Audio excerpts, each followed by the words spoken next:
La mimosina va a tener un efecto en la tiroides, tiene uno de los síntomas como pérdida de pelo.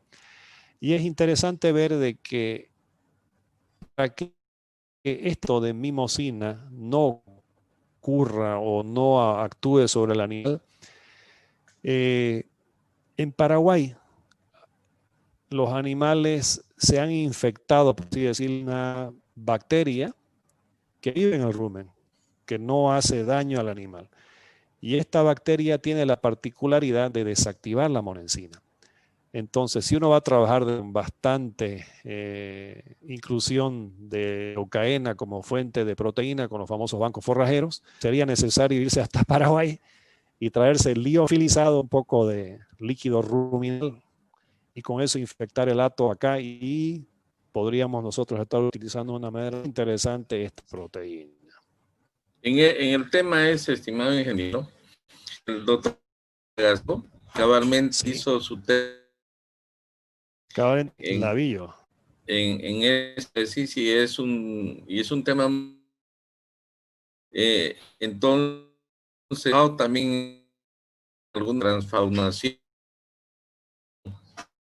especialmente en procesos de estética. Sí. Y bueno, no hemos tenido resultados relevantes por problemas en el manejo. Con el elemento que usted identificó, es bajar los problemas. Pero le cuento que es una alternativa muy buena. El uso de la leucaena. Y luego, otro prejuicio que yo tenía era de que consideraba de que por el excesivo, que todo eso que se le tiene que dar, tiene que ser utilizado en dosis pequeñas, en otras palabras, para pequeños ganaderos. Pero hace unos 6 años atrás tuve la oportunidad de ir a Australia, y ya me tocó de chamba, que los importados de Sudamérica junto con esta Synergistes Jones, que es la que cabalmente permite desactivar la mimosina. Y en potreros así extensivos, y le hablo de miles de hectáreas de cortadas, eso sí, con máquinas, no eran muy altas, quizás a los 2 metros, digamos, los arbolitos, los animales que tenían. Por esta historia, básicamente a pasto esos animales. Es muy interesante esto de acá.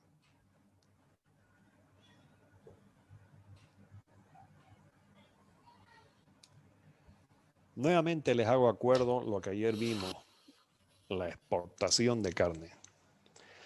Nuevamente les hago acuerdo que implica todo ello, una demanda ascendente, exigente y constante, y exigirá sobre todo oferta permanente.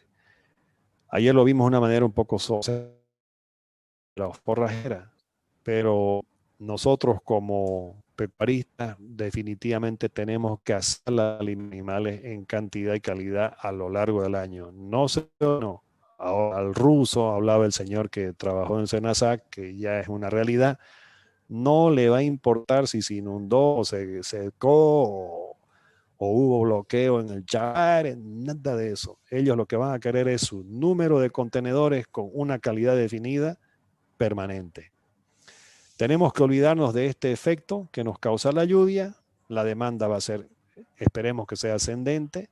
Entonces, todos estos huecos en los cuales no tenemos lluvia, vamos a tener que ver la forma de cómo subsanarlos.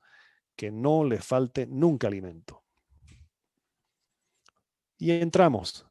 Forrajes conservados, ensilajes. Es un proceso de conservación del forraje basado en una fermentación. Fermentación es una reacción que ocurre en ausencia de oxígeno, lo contrario de la oxidación.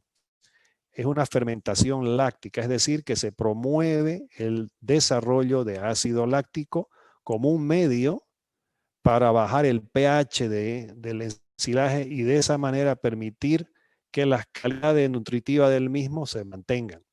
Asimismo, un pH bajo va a impedir de que patógenos se puedan desarrollar. ¿Qué se puede ensilar? Bueno, acá creo que está mi señor que esté lejos, sí está lejos. Literalmente se puede ensilar hasta la suegra. O sea, cuestión de picarla bien, apisonarla bien y taparla bien. Todo se puede ensilar. Exactamente todo. Incluso hojas de yuca, por ejemplo, caña de azúcar, pescado. Esto de acá me lo enseñó un colombiano acá en Santa Cruz que tenía cerdos. El señor ensilaba, era mollejas o tripas o todos los desechos de vísceras, pollo. Los ponía en un barril de estos azules que son totalmente herméticas, le ponía melaza, algo de leche, lo tapaba bien y después de un tiempo, si uno no sabía de qué se trataba, capaz de ponerle la cuchara y comérselo, olía de rico. O sea que ensilar, señoras y señores, se puede exactamente todo lo que ustedes gusten.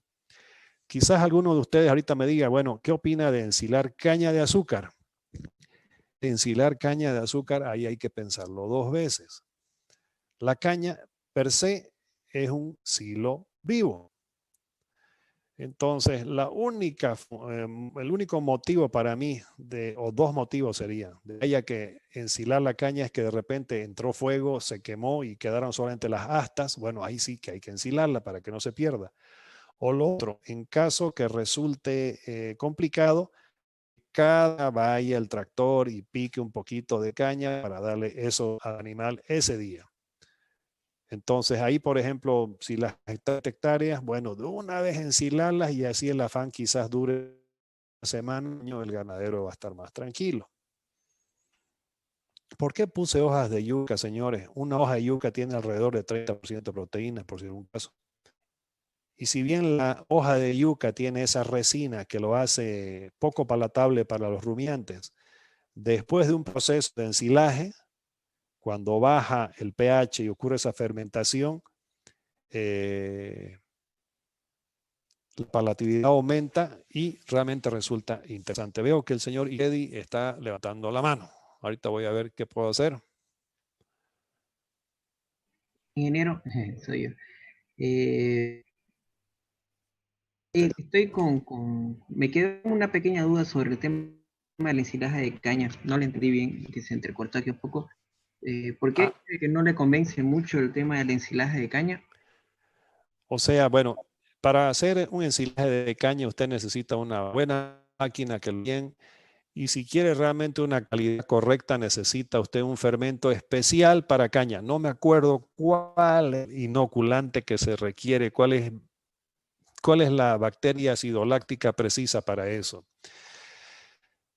Si usted tiene capacidad de picar todos los días un poco, fantástico, porque la caña es un ensilaje vivo, ¿verdad?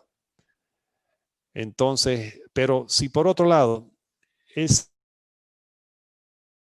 los días, el tractor o la cortapica o los cheteros y de ahí el molino, uno lo traduce en una semana completa como para ensilar todo, ahí sí justifica, o sea. Ya, ahora sí. Gracias, ingeniero. Sí, en Santa Cruz,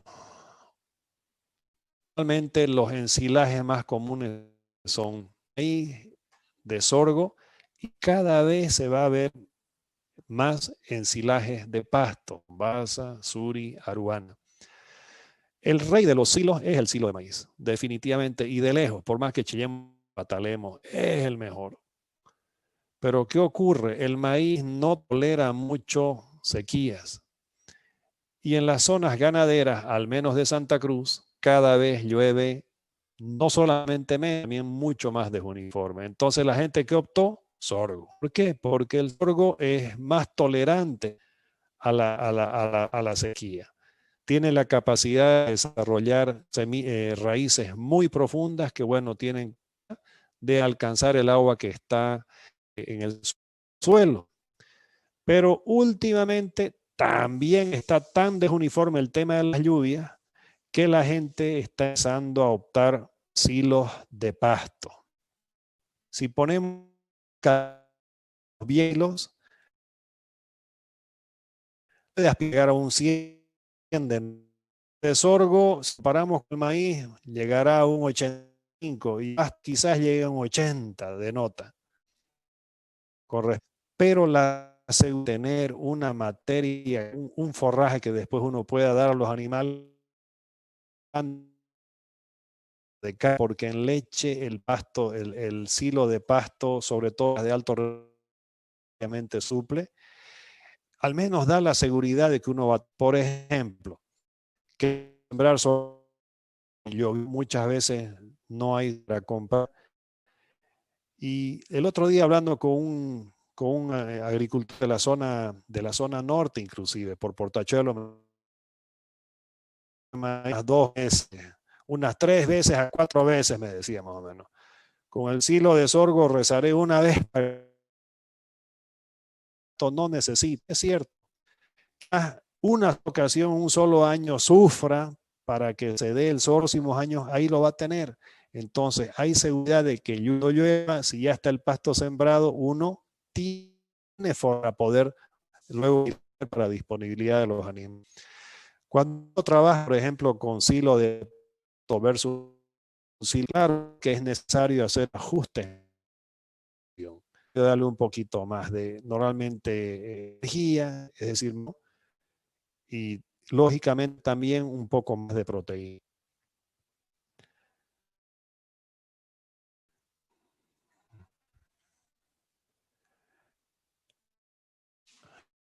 Ahora, hecho en, ¿no? Vámonos valor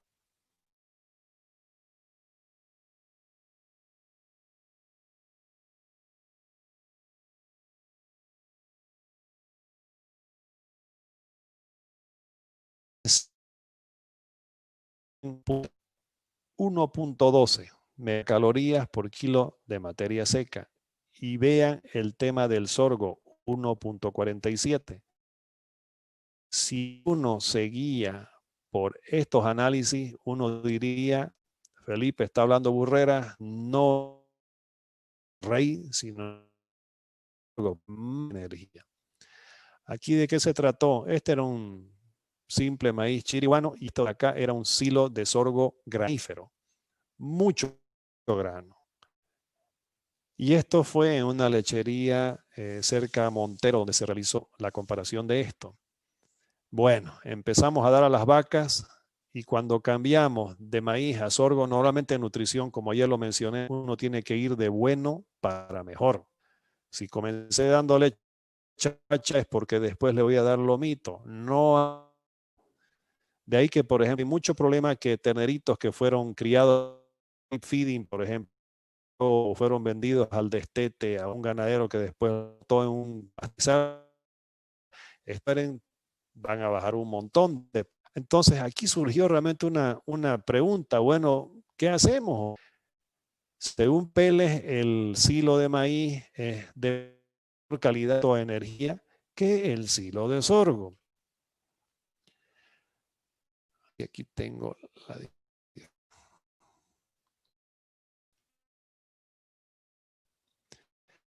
Bueno, creo que lo explico. Hay, si no me equivoco, que cuando laboratorio, lo que hace el laboratorista es pulverizar la muestra, la deshidra, después la muele, portador, cosechador de sorgo, no.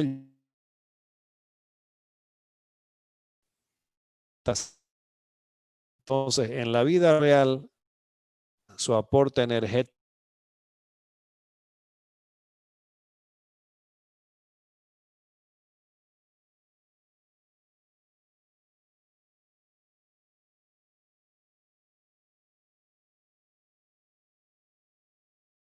energía bastante alta. Entonces, cuidado con un análisis de sorgo, porque en la vida ser un grano no ha sido aplastado, 70% del mismo entre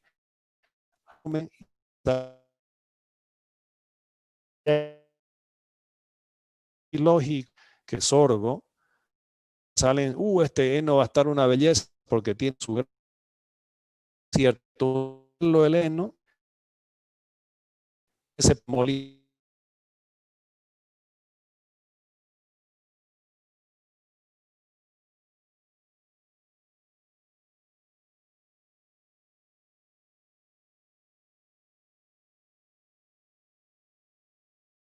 final. Acá, comparación de silo de Taiwán. Ahí ya podemos ver un poquito más la realidad. Un buen silo de maíz, el de Taiwán 0,65. Y bueno, ¿en qué consiste el proceso de fermentación? Las etapas son estas. Momento correcto, lo pongo yo porque mi profesor me lo dijo hace siglos. Momento correcto, ¿cuándo es? El caso de Smerter, cuando hace secarse, ese es el momento. Lo correcto es cuando está entre 35 materia seca el forraje, en ese momento cortarlo. Pero, ¿qué ocurre? La mayoría, justo cuando vamos a empezar, llueve, hay bloqueo de diésel, entonces la probabilidad de que este momento correcto, altísima nuestro medio. Un oculante se hace necesario. Hace el proceso. Apisonamos bien y aplanamos. Apisonamos.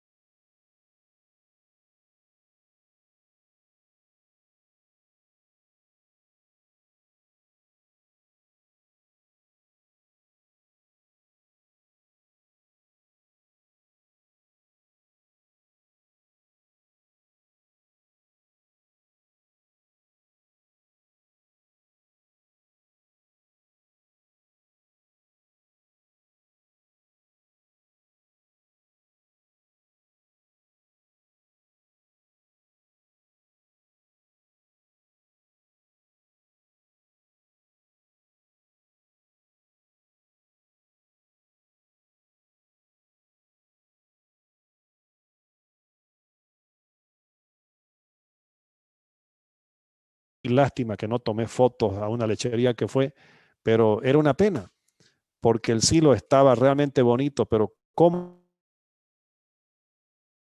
lo estaban usando? Con las patas. Entonces, ahí. Otra cosa que está empezando a ver en nuestro medio es el grano húmedo ensilado.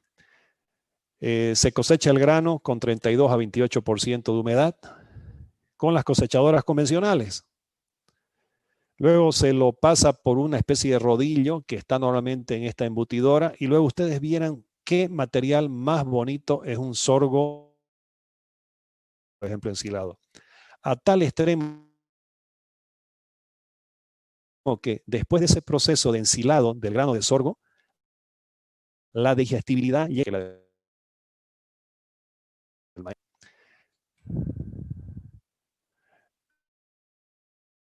El año 2003, yo volví a Bolivia en el 99. El año 2003 sembré sorgo y me fue como en la guerra porque me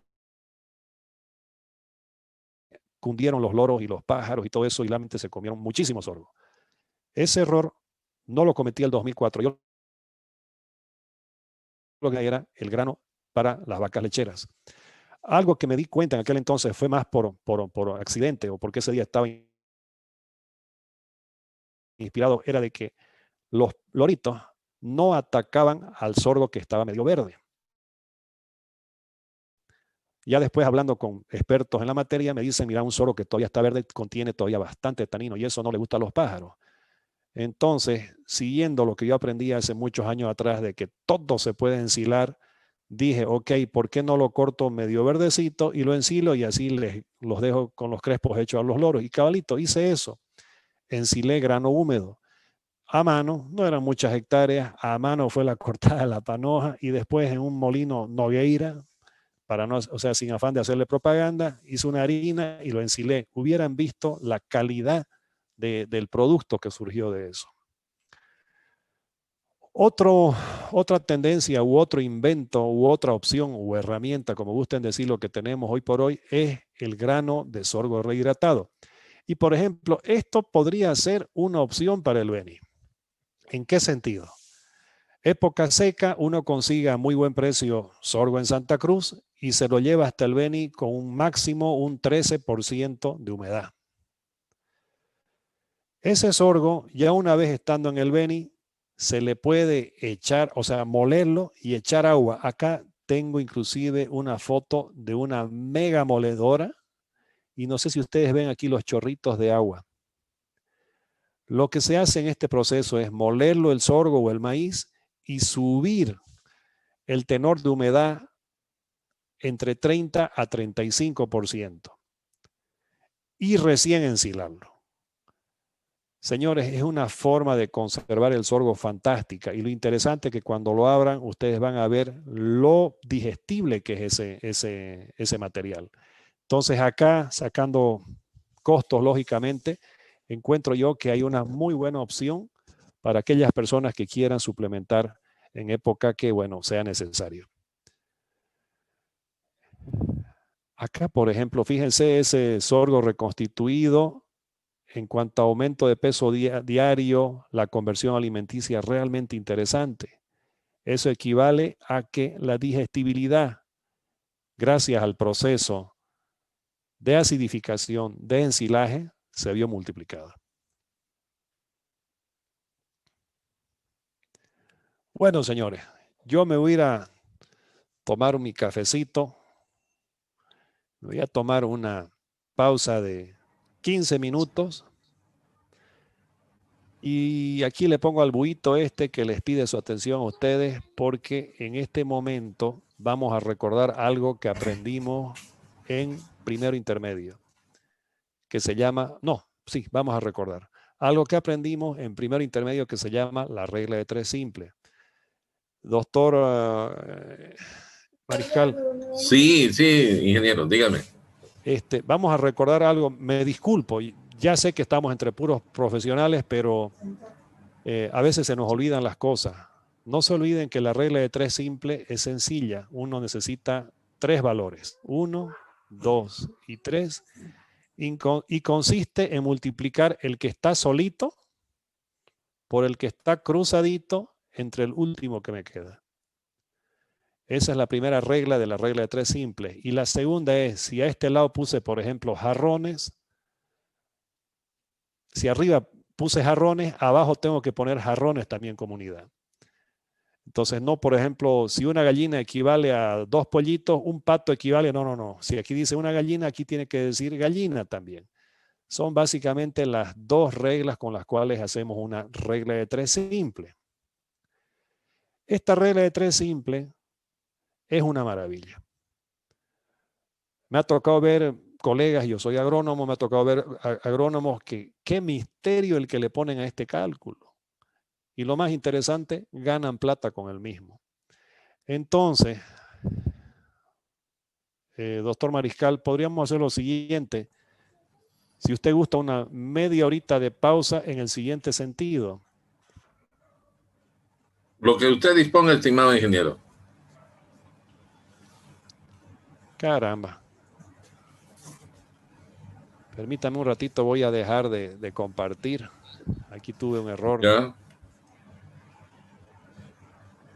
Un ratingo, simplemente un ratingo.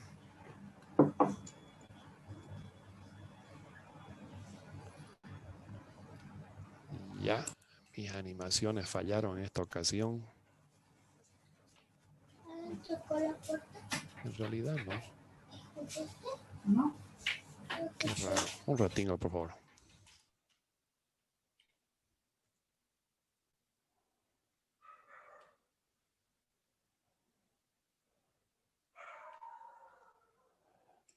Ya.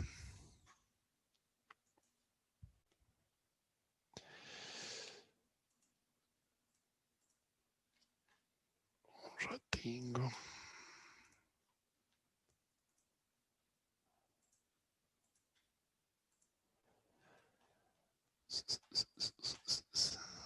Como que ya fue con copia la tarea. Ahora sí.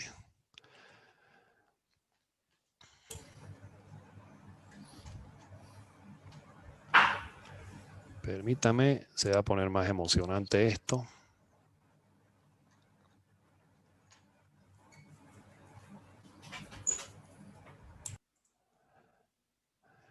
Disculpe, doctor, ¿se ve mi buito? Está empezando a compartir. Ahora sí se ve el buito. Ya. Caramba, esta cosa. Regla 3 simple, esto lo vimos, ¿verdad? Sí. Muy bien. Señores, a hacer cálculos que yo en la vida real los he realizado. En confinamientos, por ejemplo, cuando trabajé casi 8 años en el arreador para don Alfonso Santamaría, socio de EWES, 3.000 animales encerrados. Para el señor, bueno, Marinkovic, 1.250 animales encerrados y así sucesivamente. Calculitos así me permitió ver cuánto tiempo yo podía disponer de silo, cuánto podía dar de silo y cositas por el estilo. Entonces, damas y caballeros, vamos a hacerlo de la siguiente manera. Acá viene, se tiene un ensilaje de 6 metros de ancho, 2 de alto y 40 de largo. Sí, ingeniero, pero el silo no es, por favor, o sea, si quiere lo podemos complicar con una buena integral, no hay ningún problema. Pero ahorita, para título de practicar, por favor consideren esto, 6 metros de ancho, 2 de alto y 40 de largo. Densidad del silo, 0,65. Densidad del silo significa cuánto pesa un metro cúbico. En este caso, se estima que está bien apisonado, o sea, se nota que es un silo muy bien hecho, lo cual nos arroja que por metro cúbico hay 650 kilos de silo. ¿Sí? La materia seca del mismo es de 35%, es decir, un silo que está cortado en un muy buen momento. Se estima pérdidas de 15% por distintos motivos, esto puede llegar a ser hasta un 100%. El costo de la tonelada, normalmente en Santa Cruz, bueno, hay empresas ya que le hacen el corte de silo y cuando uno saca sus cálculos llega a que, bueno, la tonelada a mí me costó $35. Fantástico. En base a estos parámetros les pido, por favor, cuántas toneladas de ensilaje hay en este montón. ¿Cuántas toneladas netas de ensilaje hay? O sea, aquí sería lo correcto que ponga cuántas toneladas brutas de ensilaje hay.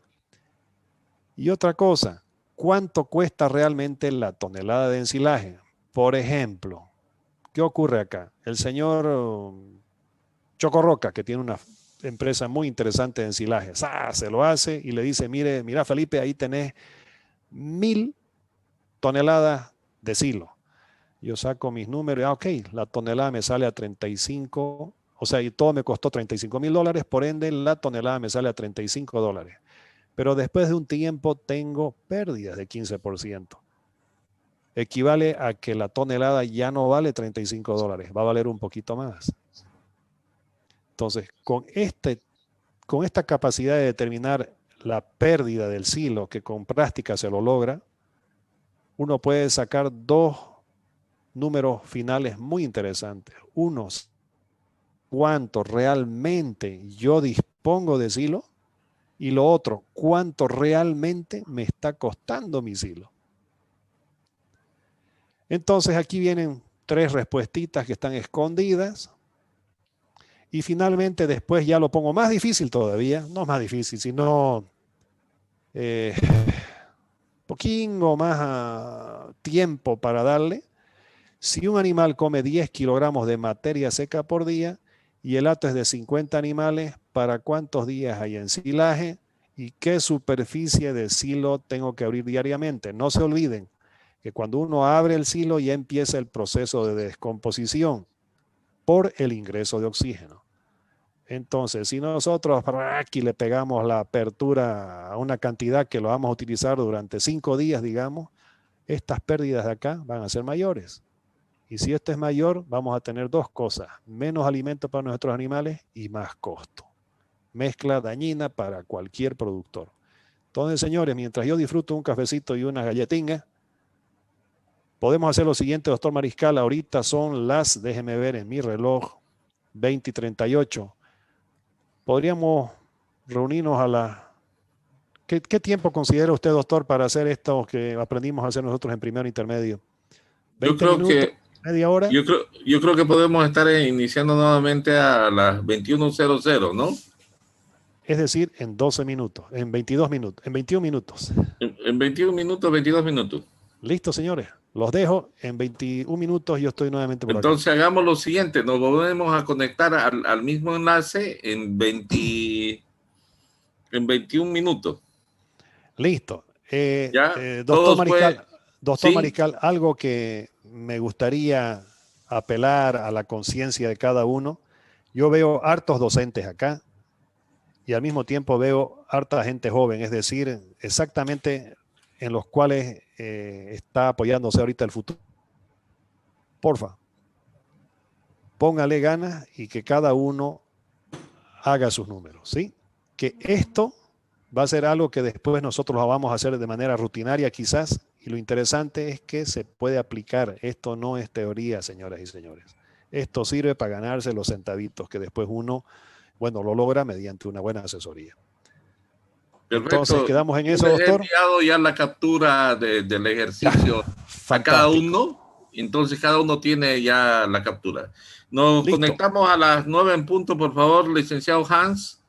Para que voy saliendo hasta las 9. ¿Listo? Hasta las 9. Muchas gracias. Sería así.